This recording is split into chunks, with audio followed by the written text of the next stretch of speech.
शेतकरी मित्रांनो नमस्कार, मी रोहन बोलते. सध्याच्या स्थितीमध्ये बऱ्याचशा शेतकऱ्यांचा भाग हा पिवळा पडत आहे. तर याची काही 3 ते 4 कारण आहेत. सगळ्यात पहिले कारण थंडीमुळे मुळांची ऍक्टिव्हिटी स्लो होऊन जाते. म्हणजेच मुळं न्यूट्रिएंट ऍब्झॉर्प्शन कमी करून टाकतात. याच्यामुळे आपला भाग पिवळा पडतो.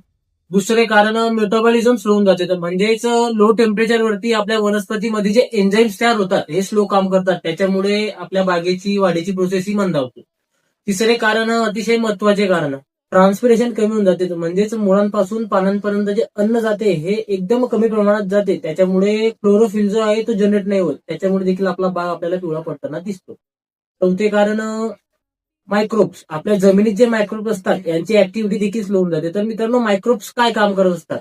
तर मायक्रोब्स आपल्या जमिनीत जे अन्नद्रव्य आहेत किंवा आपण जे खते टाकणार आहोत हे अनअवेलेबल फॉर्म मध्ये असतात. यांना अवेलेबल फॉर्म मध्ये ऍक्टिव्हेट करून वनस्पतीला किंवा बागेला पुरवण्याचं काम हे सॉइल मायक्रोब्स करत असतात. तर मित्रांनो, एकंदरीत थंडीमुळे यांची देखील ऍक्टिव्हिटी स्लो होऊन जाते. त्याच्यामुळे आपला बाग आपल्याला पिवळा पडताना दिसतो. तर मित्रांनो, एकंदरीत ही काही 3 ते 4 कारण आहेत. याच्यामुळे आपल्याला आपला बाग थंडीमध्ये पिवळा पडताना दिसतो. धन्यवाद.